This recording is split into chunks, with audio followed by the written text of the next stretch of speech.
David Wetoskey here with the David Wetoskey Agency, and today we're going to be changing a tire. A lot of these vehicles, they come with a spare with the jack already in it. You just got to unscrew this. Set that to the side so we don't lose it. Pull this out. That's a little funnel that comes with it. Take out this protective piece. One of these.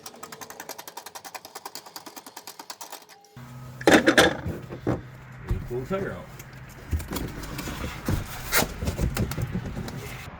So some of these vehicles are going to come with a wheel lock. You need the right wheel lock for the lug nut.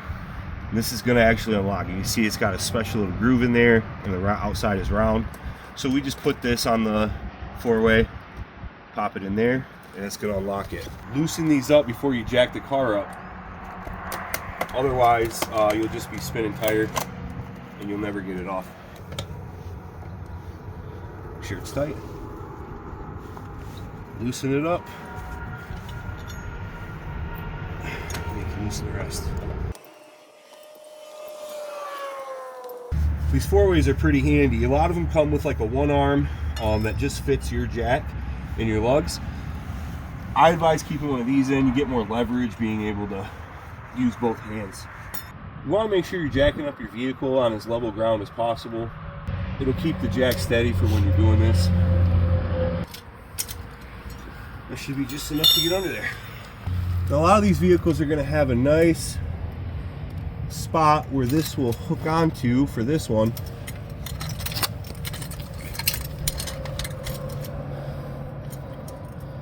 You can just raise it by hand or use your tool, whichever works best for you. And there's a little lip here.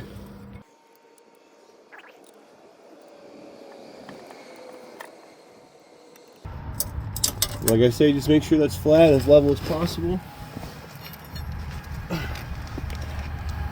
you don't want to jack this up too high. You just need the tire to come just off the ground.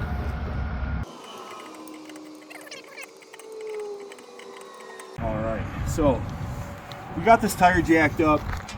We did it just enough to see a little bit of space under the tire. We don't want to jack it up too high, make the car unstable. Just enough to be able to get that tire off and the new one on.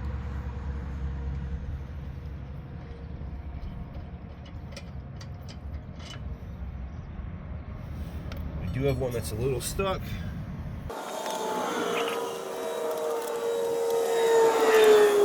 They may become tight as you take the other ones off just because there's more pressure on them.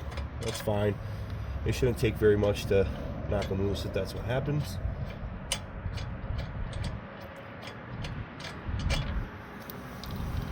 Alright, I'm going to put these somewhere safe.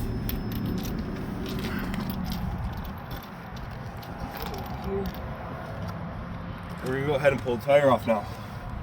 This one coming right off. Sometimes you got to give them a little love. Shake them loose. And luckily, this one popped right off. Now this tire is not meant for a bunch of travel. This is what they call a donut spare. It's not a full size. So what's going to happen is we're going to put this tire on. We're going to tell the client, hey, make sure you go and get this other tire repaired so you can get that one back on there. Now, remember, if you have insurance through us, we can set you up with enhanced roadside. That's 100 miles of towing, and if you get a flat tire, you can actually call someone to come out free of charge. All right. So we're going to try to line up these holes here with your bolts.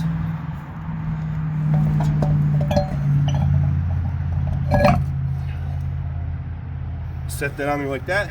You see the pressure wants to be at the top. You want to put the bottom one on first.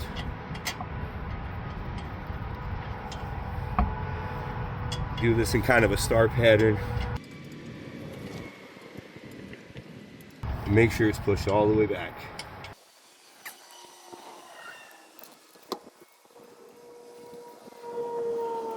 There's our special wheel lock going back on.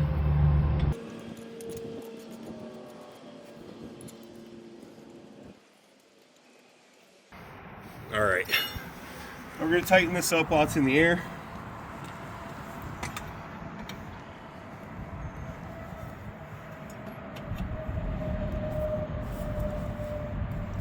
and you'll see the car or the tire starts to move a bit.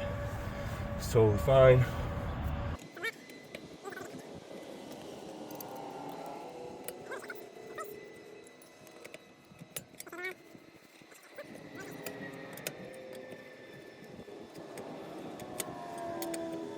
All right, now we just lower the jack down slowly and safely. Keep your body parts from underneath the car. Just go the opposite way to drop it down.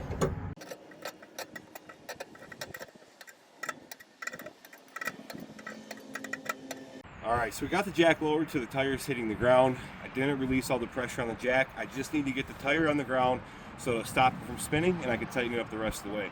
Make sure to check your owner's manual for how tight you should actually be tightening these lug nuts. You don't want to over tighten them, but you definitely don't want them too loose either. So if you don't have your owner's manual in your vehicle, use your best judgment. Like I say, you don't want to over tighten it, but you definitely want it tight enough that you can get where you're going to get your tire fixed. You want to do it in the star pattern to keep everything evenly tightened.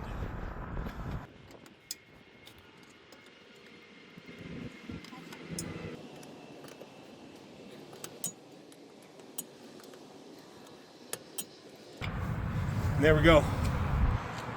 Now I'd say don't drive on this tire more than about 50 miles. They're not meant to be driven too long of a distance. And make sure you keep checking the tire pressure in that based on the owner's manual as well. Then make sure you take care of your other tire to some sort of shop. They're gonna find the leak for you, be able to plug it, get you back on your way. This is David Wetoskey from the David Wetoskey Agency. Subscribe to CarSmarts for more. Not just insurance, reassurance.